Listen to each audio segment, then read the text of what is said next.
નમસ્કાર દર્શક મિત્રો, કચ્છ ઉદય ટીવી સમાચારમાં આપનું સ્વાગત છે। હું છું નિર્દેશ બુચ। સમાચારની શરૂઆતમાં એક નજર મુખ્ય સમાચારો પર।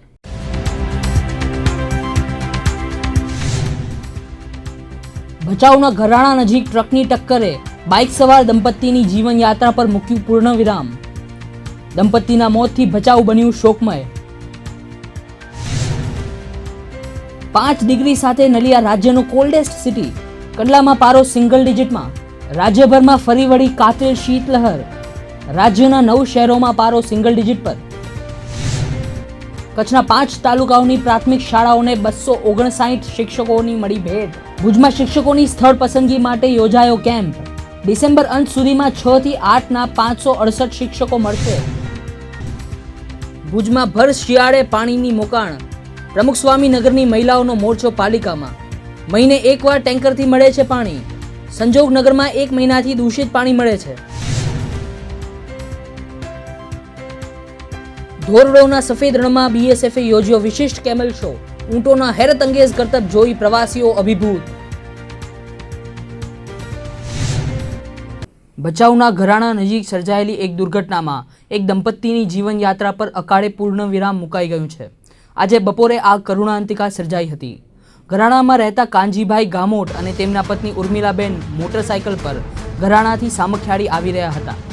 દરમિયાન આધોઈ સામખિયાળી હાઈવે પર દોડતી ટ્રકે બાઇક સવાર દંપતીને અડફેટે લીધું હતું, જેમાં કાનજીભાઈની નજર સમક્ષ તેમના ધર્મપત્ની ઉર્મિલાબેનનું સ્થળ પર જ મોત નીપજ્યું હતું। તો ગંભીર રીતે ઘવાયેલા કાનજીભાઈને સઘન સારવાર માટે રાજકોટ ખસેડાયા હતા, જ્યાં મોરબી પહોંચતા સુધીમાં તેમણે પણ કાયમ માટે આંખો મીચી દીધી હતી। દંપતીના અકાળે મોતથી પૂર્વ કચ્છમાં અરેરાટી છવાઈ ગઈ છે।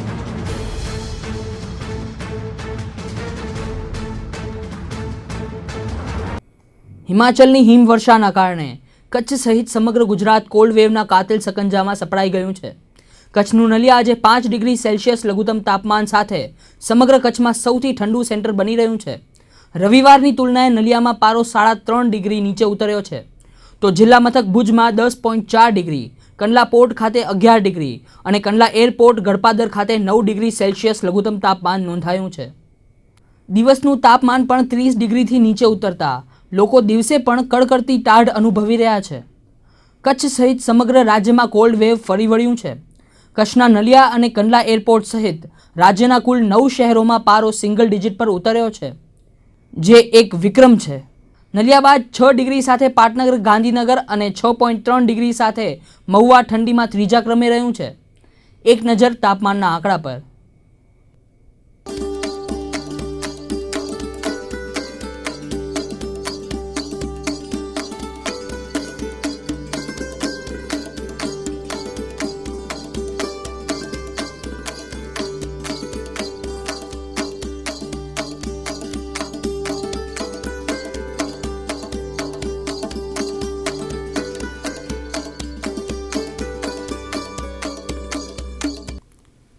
ભુજ એપીએમસીમાં બારદાન પેક ખેત પેદાશોની હરાજી દરમિયાન વેપારીઓ નિયમ વિરુદ્ધ કડધો કાપતા વિવાદ સર્જાયો હતો। ખેડૂતોની ફરિયાદના પગલે થોડીક વાર પૂરતી હરાજી અટકાવી દેવાઈ હતી। એપીએમસીના નિયમ મુજબ કડધાની કપાત કરી શકાતી નથી, પરંતુ સામે ખેત પેદાશો લૂઝ જથ્થામાં હોય તે પણ જરૂરી છે। જોકે મોટા ભાગે બારદાન પેકિંગમાં જ ખેત પેદાશો હરાજી માટે આવતી હોય વેપારીઓ બારદાનનું વજન ગણી અમુક ટકો કડધો કટ કરી લે છે। આ મુદ્દે ચર્ચા કરાઈ તેનું સમાધાન શોધવા એપીએમસીના વાઇસ ચેરમેને આશ્વાસન આપ્યું છે।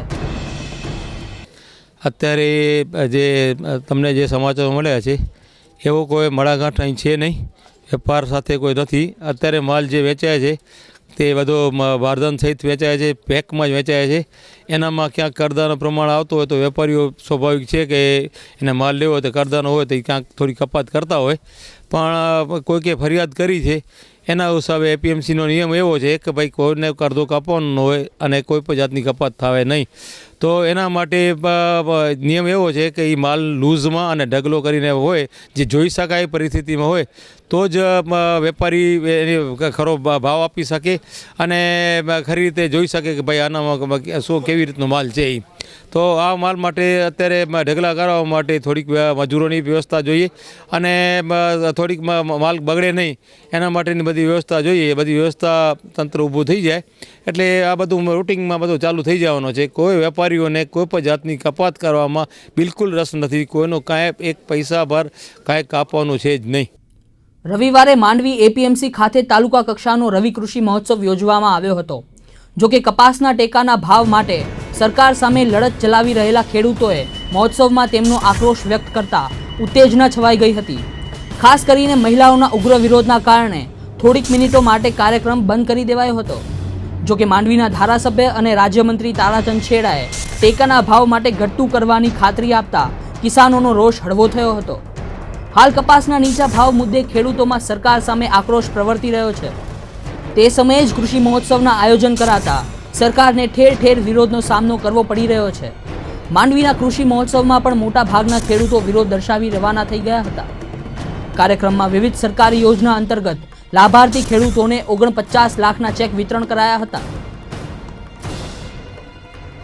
પણ માણસો જે વિરોધ ખેડૂતો કરે છે એકદમ સારો છે, કારણ કે તમે આજે ખબર પડી કે ખેડૂતોને માલ થઈ રહ્યો છે ત્યારે તમે વધારે ભાવની વિનંતી કરી રહ્યા છો. જ્યારે ખેડૂત પાસે માલ હતો ત્યારે તમે ક્યાં ગયા હતા બધા લોકો?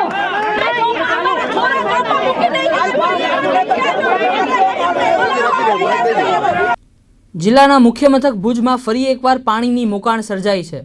ભુજના પ્રમુખ સ્વામીનગર અને સરકારી વસાહતની મહિલાઓના મોરચાએ પાણીની તંગી અંગે પાલિકામાં ઉગ્ર રજૂઆતો કરી હતી. આ વિસ્તારની મહિલાઓની ફરિયાદ છે કે પાલિકા દ્વારા ટેન્કર મારફતે મહિને માંડ એકવાર પાણી અપાય છે. પાણીની લાઈન માટે રહીશોએ પૂરેપૂરા નાણાં ભરી દીધા છે, પરંતુ કામગીરી અધવચ્ચેથી બંધ કરી દેવાઈ છે. અગાઉ 10 દિવસે આવતા ટેન્કર હવે મહિને આવે છે. લોકો સમયસર પાણી આપવાની માંગ કરે તો ટેન્કર ચાલકો નાણાં માગે છે. લોકોની રજૂઆતને સાચી હોવાનું સ્વીકારી પાલિકાના પ્રમુખે દર દિવસે ટેન્કર દ્વારા પાણી મળે તેવું આયોજન ગોઠવવાની ખાતરી આપી છે. પાણી ટેન્કરથી મહિને આવે છે, 20-25 દિવસે. તે અડધો પાટ આંખો રાતના 2-2:30 વાગે નાખી જાય, પૂરો ભરતા નથી. અને મહિને દિવસે આવે, મહિને દિવસે ટેન્કર હાલે ના હાલે. સમસ્યા એ છે, જ્યારે અમે પૈસા ભર્યા ત્યારે કહેવામાં આવ્યું હતું કે 10 દિવસે તમને પાણી મળશે. 10 દિવસની બદલીમાં 20 દિવસ થાય છે, 20 દિવસની બદલીમાં હવે 25 દિવસની મહિનો થતો ગયો અને તોય રાતે ટેન્કર ઠલવા આવે છે. 2:30 વાગે ને 3 વાગે ને પૂરું આપતાય નથી પાણી. અમારા વેચાતું મગવેલ અડધો ટાંકો ભર્યો હોય ને તોય એમ કે તમારો ટાંકો મોટો છે, અને ન હોય ત્યારે તો ભલે રખીએ, પણ અંદર પડ્યું હોય ને એમ કે તમારો ટાંકો મોટો છે ને પૂરો ન ભરી દે. 20 દિવસ 25 દિવસ હાલે 5000 લીટર પાણી. પ્રમુખ સ્વામીનગર અને સરકારી વસાહતના લોકો પાણીની બેનો રજૂઆત કરવા માટે આવ્યા હતા. આમ તો અમે આ લોકોને 10 દિવસે પાણી ટેન્કરથી આપીએ છીએ. હમણાં અમારા 2 ટેન્કર એક રાજ્ય સરકારના બંધ પડ્યા છે, એના કારણે થોડુંક અમને વિકલ્પ પડી ગયું છે. પણ આજે અમે અત્યારે એ નક્કી કર્યું છે વધારે બીજા અમે ટેન્કર રાખીએ છીએ, અને જે વિસ્તારમાં નગરપાલિકાનું પાણી નથી પહોંચતું એની અમે રાત અને દિવસ અમે ત્યાં ટેન્કરથી લોકોને પાણી પૂરો પાડીએ છીએ, કારણ કે કોઈને મુશ્કેલી ન પડે. અને આ વિસ્તારની અંદર જે અમારું લાઇનનું કામ ચાલુ છે એ પણ તાત્કાલિક ધોરણે કામ અમે ચાલુ પાછો જે આમાં અંદર અત્યારે બંધ થઈ ગયું છે 1 દિવસ પૂરતું, એ પણ અમે તાત્કાલિક કામ ચાલુ કરાવશું. અને આ લોકોને જેમ પાણી પહોંચે એવા નગરપાલિકાના તાત્કાલિક પ્રયત્ન રહેશે. એક તરફ ભુજના પ્રમુખ સ્વામીનગરમાં પાણીની તંગી છે, તો બીજી તરફ શહેરના સંજોગનગરમાં પેયજલ સાથે ગટરનું દૂષિત પાણી ભેળવાય છે. સંજોગનગરની મહિલાઓના મોરચાએ આ અંગે પાલિકા સમક્ષ આક્રોશ સાથે રજૂઆત કરી હતી. દૂષિત પાણી અંગે અગાઉ પણ મહિલાઓએ 3 વાર રજૂઆત કરેલી છે, પરંતુ સત્તાધીશો ઠાલા આશ્વાસનો આપીને વાત ભૂલી જાય છે. છેલ્લા 1 મહિનાથી વધુ સમયથી દૂષિત પાણી વિતરિત થતું હોવાની સંજોગનગરની મહિલાઓએ રજૂઆત કરી હતી. અહીંયા પાણી પીવા જેવું છે જ નહીં. અહીંયા પાણી રોજ ગટર જેવું પાણી આવે છે અમને. તો હવે પાણી લઈ પણ આવ્યા છીએ, એ પોતે પાણી પીને બતાડે તો અમે પીશું. નકા પાણી એવું ગંદો છે, છોકરા બીમાર પડે છે. શું કરીએ? ઘડી કેટલું કહીએ અમે. આ બીજી ત્રીજી વખત અમે મોરચો લઈને આવ્યા છીએ. શું સારા લાગીએ ઘડી આવી પાણી માટે? એ કીધું છે કે અમે હમણાં ટ્રેક્ટર પાણીનો મોકલીએ છીએ ને કામ કાલેથી અમે ચાલુ કરાવી નાખશું પાણીનું. ને પીજો નહીં ને વાપરજો નહીં, પાણી કીધું છે અમૃતાબેને. હવે જોઈએ શું કે છે બેના ને શું કેવી રીતે હલાવે છે. સમાચારમાં સમય થયો છે એક વિરામનો. ફરી મળીએ આ વિરામ બાદ.